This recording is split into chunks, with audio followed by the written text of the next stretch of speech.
नमस्कार समवेत श्रोताप्रेमी दर्शक मंडली এবারে আপনারা কলমাগ্রামের ওস্তাদ খানচন্দ্র মাহাতোর চরিত্র পার্টির পক্ষ থেকে যে পালাখানি দেখতে পাচ্ছেন এই পালার নাম হচ্ছে বিশ্বের প্রতিজ্ঞা বাপ্পার অভিশাপ।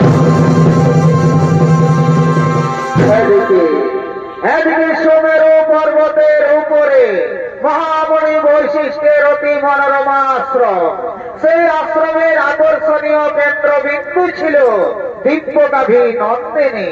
তাই মহামণি বৈশিষ্ট্য তার দিব্যগাভী নন্দিনীকে নিয়ে চলেছে নিজ আশ্রমের দিকে।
ততক্ষণে আমি কিছু খাবার জোগাড় করে নিয়ে আসছি, তুই আমার গোয়ালে থাক, কোথাও যাচ্ছি যেন। আমি এক্ষুনি আসবো, আমি এক্ষুনি আসবো, আমি এক্ষুনি আসবো।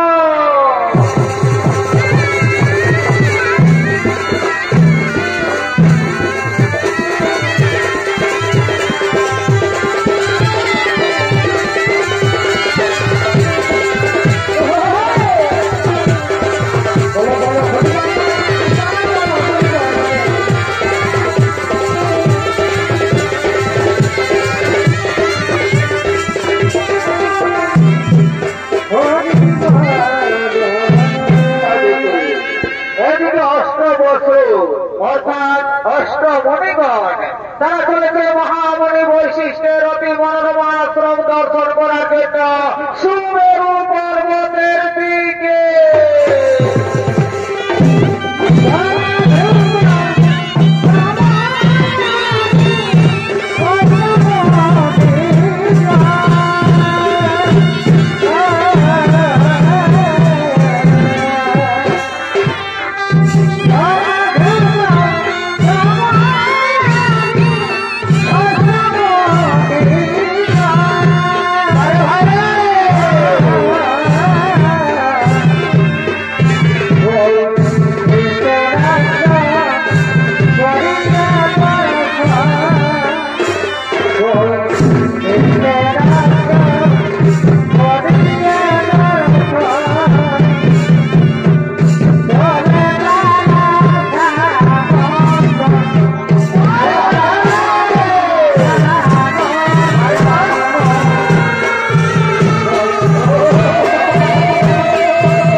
তোমরা দেখছো দেখছো কি সুন্দর একটি গাভী। আরে ভাই সত্যি তো গাভীটি তো খুব সুন্দর। আরে ভাই শোন শোন শোন শোন, তোরা জানিস না এই গাভী হলো স্বর্গীয় গাভী সুরভির কন্যা। দেবতাগণ মহামণি বৈশিষ্ট্যকে দুগ্ধ পান করার জন্য দিয়েছে। এই গাভীর দুগ্ধের এমনই গুণ, যদি মর্তবাসী একবার পান করে তাহলে 100 বছর পর্যন্ত তাদের পরমাও বৃদ্ধি পায়। এই গাভীর গুণগান শুনে প্রভাত চরিত্রে ছুটতে ছুটতে আসছে।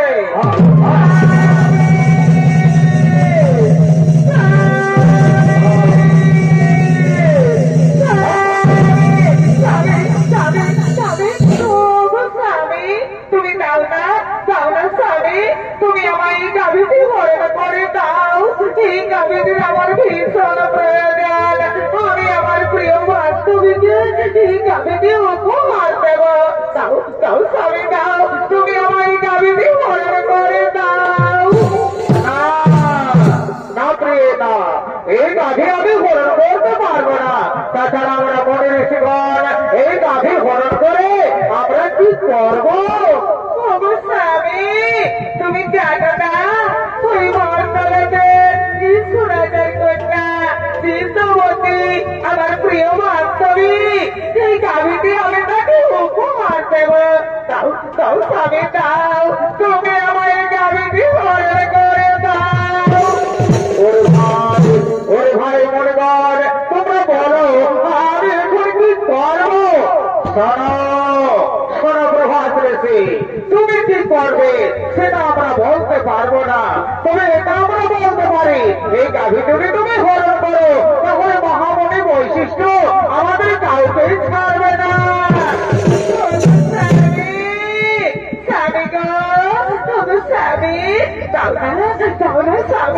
তুমি আমার এই গাভীটি হরণ করে দাও। এই গাভীটি আমার ভীষণ প্রয়োজন। আমি আমার প্রিয় বান্ধবীকে এই গাভীটি উপহার দেব। দাও দাও স্বামী দাও, তুমি আমার এই গাভীটি হরণ করে দাও। ওরে ভাই মনিগণ তোমরা একটু দাঁড়াও, আমি এক্ষুনি গাভী হরণ করতে যাচ্ছি। স্বামী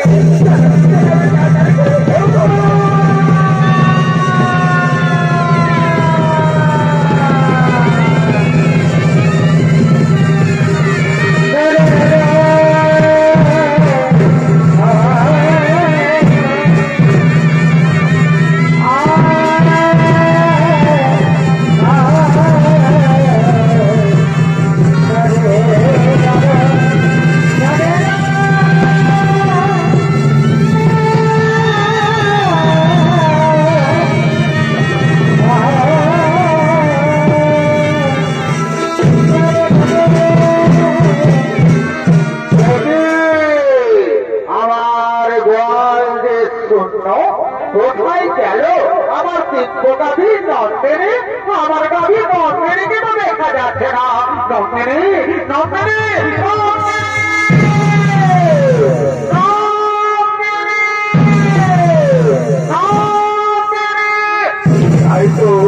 আমার দিব্য গাভী নন্দিনীকে তো কোথাও দেখা গেল না, তাহলে আমার গাভীকে নিশ্চয়ই কেউ হরণ করে নিয়ে গেছে। আমার ধ্যান চোখে দেখতে হবে কোথায় গেল আমার দিব্য গাভী নন্দিনী।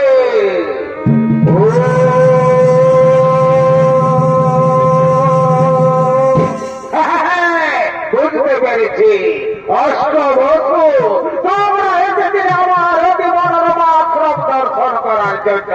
তোমরা আমার দিব্য গাভী নন্দিনীকে হরণ করে নিয়ে গেছো বর বলেছে।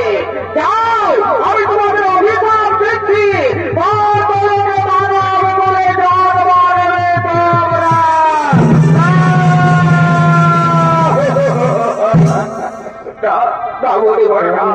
আপনি আমাদের এত বড় অভিশাপ দেবেন না, আপনি আপনার অভিশাপ দিয়ে সারা সারা প্রভাব করেছে। আমার মুখ থেকে যখন বাক্য বের করেছে তা কখনো লঙ্ঘন হবে না। পরপরতে মানব তুলে তোমাদের জন্ম নিতেই হবে। আপনি যখন আমাদের এত বড় অভিশাপ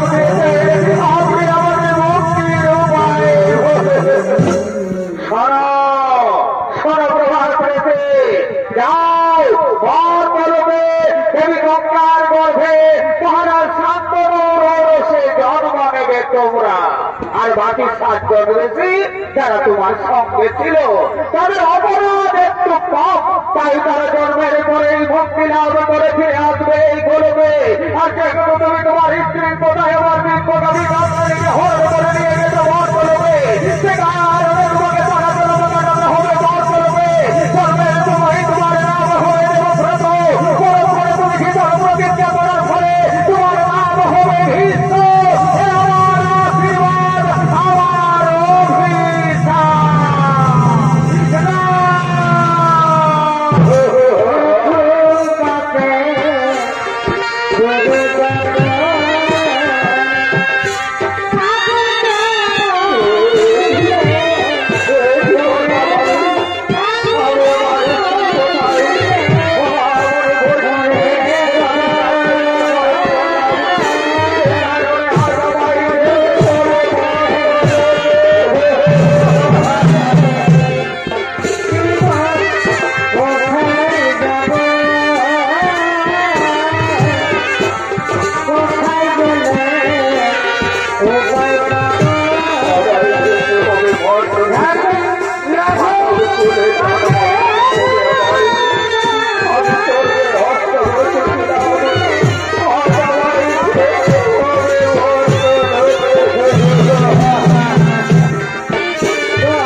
পুরাণ প্রমাণ অনুযায়ী মুনিগণের অনুরোধে 8 বছর মুক্তির পরে দেবী গঙ্গা এলেন মর্তলোকে।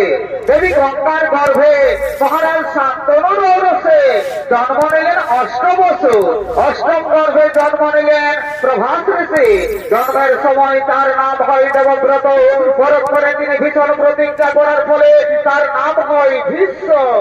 আর এদিকে কাশী রাজের কন্যা অম্বা, সে শোভাধিপতি শাল্যরাজের প্রেমে পড়েছে।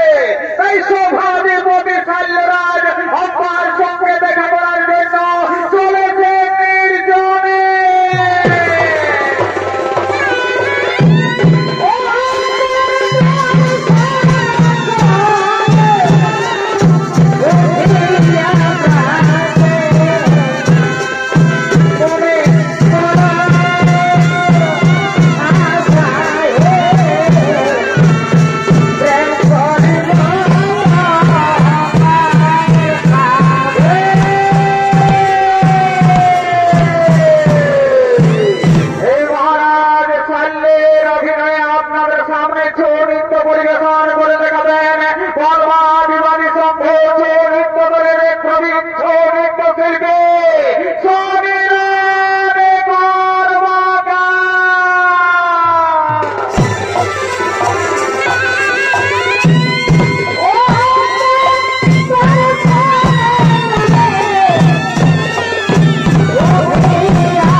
প্রেম করিব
তুমি শুধু ভালোবাসা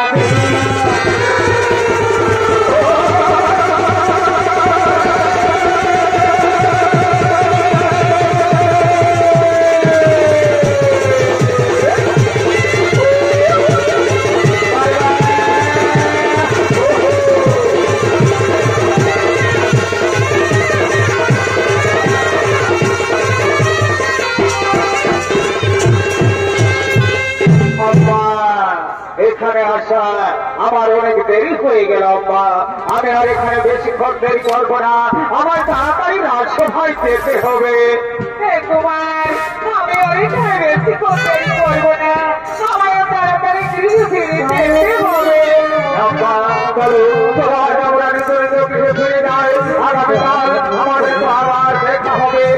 তোমার আপনি আমার খাওয়ার সময় আসবেন। আমি নিশ্চয় আসবো, আমি নিশ্চয় আসবো, আমি নিশ্চয় আসবো, আমি নিশ্চয় আসবো। এদিকে কাশিরাজের 3 কন্যা আব্বাস পিতা ও বালিকা। তাই কাশিরাজ তিনি তার 3 কন্যার করেছে সংবর্ষ আয়োজন। তাই দেশ বিদেশ রয়েছে আমন্ত্রণ, দেশ বিদেশ থেকে রাজা রাজপুত্রগণ তারা সংবর্ষ সভায় করছে আগমন।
বসে যান আজ আমি আমার 3 কন্যার করেছি সংঘর্ষ ভারায়োজন এক্ষুনি আমার 3 কন্যা করবে এই সংঘর্ষ সভায় আগমন তারা নিজ নিজ মনোমত গতি করিবে বরণ আপনারা বসে যান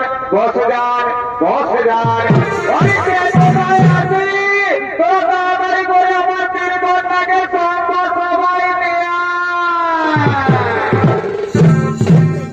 মনেরই বাগানে ফুটিল ফুল রে রসিকি আইল না ফুলের মধু খাইল না মনেরই বাগানে ফুটিল ফুল রে রসিকি আইল না ফুলের মধু খাইল না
ছিল, তার পিতা মৃত্যুবরণ করেছে, তার মা শাখা পোলাও ভেঙেছে, আর বিশ্বযুগের প্রতিজ্ঞাও ভেঙেছে।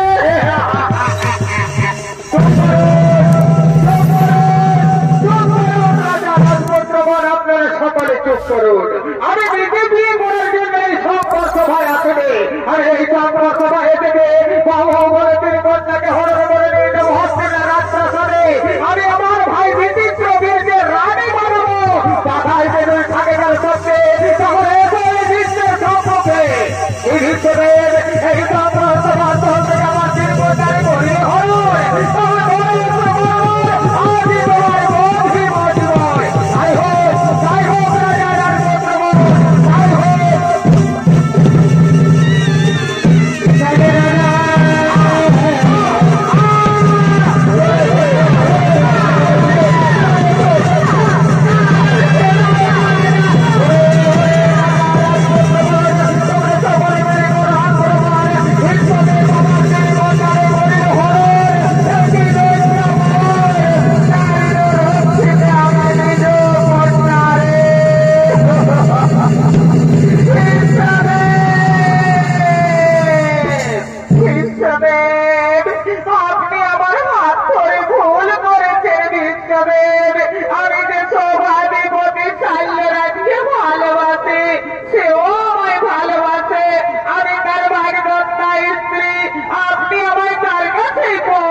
কথা তুমি আগে বলবে কেন?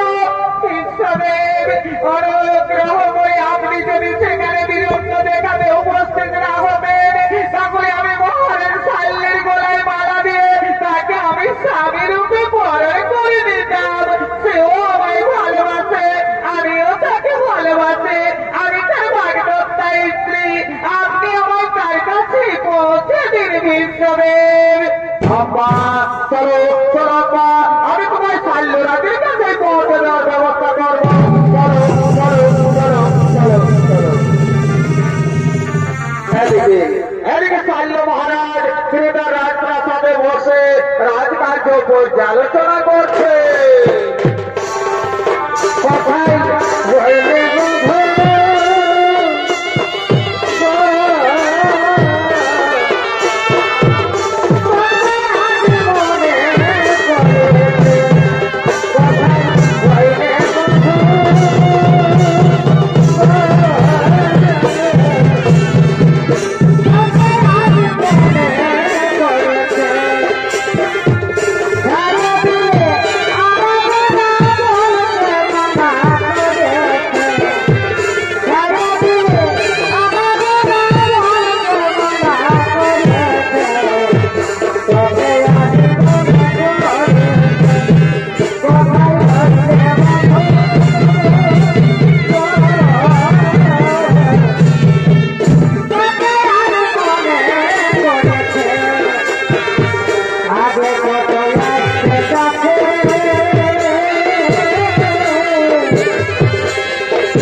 মন্ত্রী সেনাপতিগণ, মহারাজ আমার বড়ই চঞ্চল, তাই আর সভার কাজ কিছু হবে না। আজ তোমরা নিজ নিজ গৃহে ফিরে যাও। আজ তোমরা আমায় একটু একা থাকতে দাও, আমায় একটু একা থাকতে দাও। যাও যাও মন্ত্রী সেনাপতিগণ, তোমরা আজ নিজ নিজ গৃহে ফিরে যাও। আজ তোমরা আমায় একটু একা থাকতে দাও, তোমরা আজ আমায় একটু একা থাকতে দাও, একা থাকতে দাও।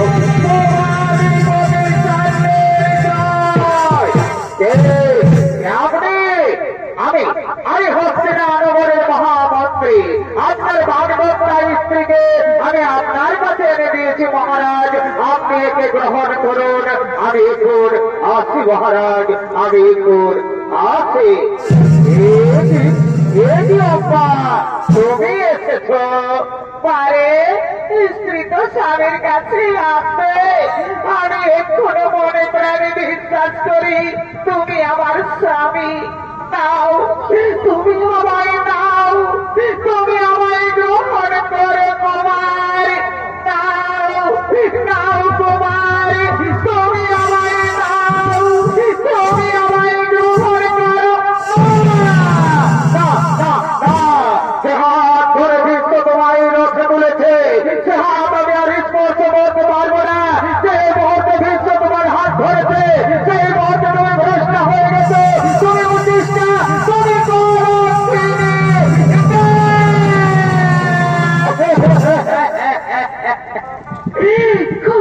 প্রিয় সমাজের কলঙ্ক সবাই বলছে কলঙ্কিনী। চুপ করো, চুপ করো দুর্বিচ্ছে না তারি। আমি আবার বলছি, যে মুহূর্তে বিশ্ব তোমার হাত ধরেছে, সেই মুহূর্তে তুমি ভ্রষ্ট হয়ে গেছে। তুমি বিশ্বের উদ্দিষ্টা, তুমি বিশ্ব প্রতি অপরহিতা। তাই অপরহিতা নারীকার মহলে শাল্য কোনদিন গ্রহণ করবে না। তুমি তোমার বিশ্বদেবের কাছে ফিরে যাও, তুমি তোমার বিশ্বদেবের কাছে ফিরে যাও।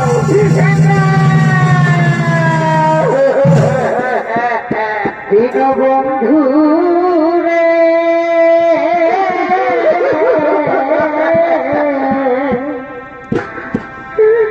তুমি বিনে আমার কেহ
বৈষ্ণদেব তার ভাই বিচিত্র বীরদের সঙ্গে কাশীরাজের 2 কন্যা অমৃতা বালিকার করেছে বিয়ের আয়োজন। তাই সমস্ত রাজ্য রয়েছে আমন্ত্রণ।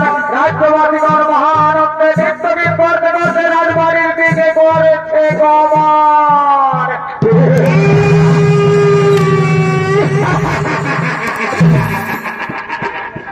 আরে ভাই কি মজা রে ভাই, কি মজা! এইটা নামেই তো বিহাগর, যত পারবি ফুর্তি কর। বিহা ঘরে ঘর, রাজা ঘরে হো আর গরিব ঘরে হো, এই রঙিন আর সাদা এগুলা চলবে। ডিজে বাজবে আর নাচ গাইলেও হবে। এই কালিন্দী বাবুরা আয় আয়, তাড়াতাড়ি আয়, তাড়াতাড়ি আয়, আয় আয় আয় আয়।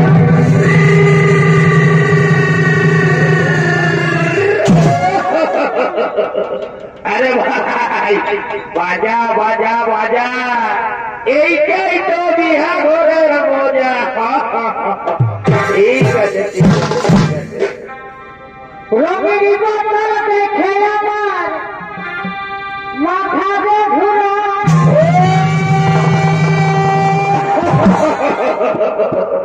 আরে ভাই এই রঙিন মালটা হচ্ছে বিদেশি মাল, বুঝলিস তো? এই মালটা ঢুকে দিতে দিতে না আমাকে শ্রদ্ধা করে দেয়। রঙের বাবা দেখে আমার মাথা ঘুরা। আর দিল সে বাতানে দিলে বলার কিছু।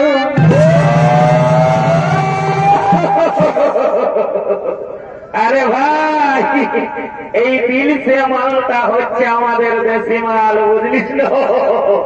ওই জন্য আর আদরটা অনেক বেশি। অমন গেল রে মাঠে, মন গেল রে মাঠে, নাচে নাচে ঘাটে দিব আজ রাতে। সারাদিন মরে গেলে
তুমি বলেছিলে মহারাজ শাল্য তোমাকে ভালোবাসে, তুমিও তাকে ভালোবাসো, তাহলে মহারাজ শাল্য তোমায় প্রত্যাখ্যান করলো কেন? আপনার জন্য আপনি আমার হাত ধরে রূপে তুলেছেন বলে মহারাজ শাল্য বলেছে এ হাতে আর স্পর্শ করবে না। এই কি অম্বা, এই মাত্র তোরা চলো চলো অম্বা, আমি তোমাকে নিজে মহারাজ শাল্যের কাছে পৌঁছে দেব, আমি মহারাজ শাল্যের কাছে ক্ষমা চাইব। না, আজ আর আমি মহারাজ শাল্যের কাছে ফিরে যাব না। মহারাজ শাল্য আজ আমার চোখে নরকের কৃমি কীটের ধাম, তাই আমি চাই কি চাও অম্বা? আমি চাই স্বামী রূপে তোমাকে। না না অম্বা না, অতীতেই থেমে গেছে জীবনের সুখ, জীবনের সুখ ভাগ্যন্ত সব আত্মা হুটি দিয়া লইয়াছি ভিন্ন না। পূর্বেই প্রতিজ্ঞা করিয়াছি আমি জীবনে কখনো বিয়ে করব না। তাই তো আজ আবারও বলি, এই পৃথিবীতে যতই রমণী সকলই আমার জননী, তাই জননী পদে পুজি তোমায় করি নমস্কার। আজই হতে দূর হোক তোমার আমার মধ্যে মোহ অন্ধকার।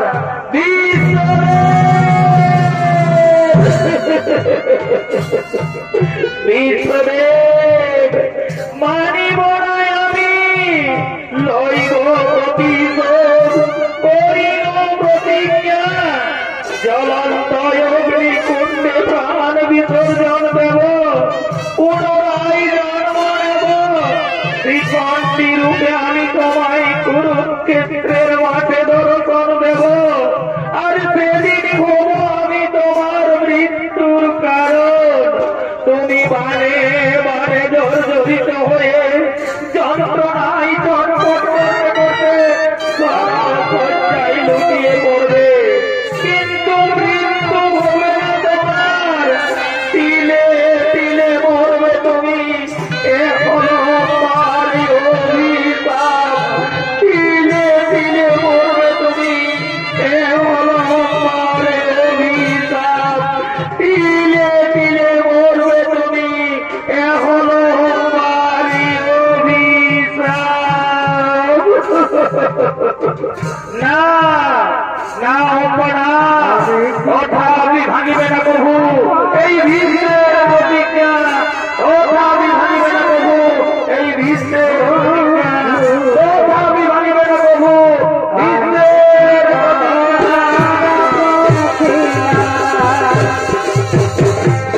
ভাই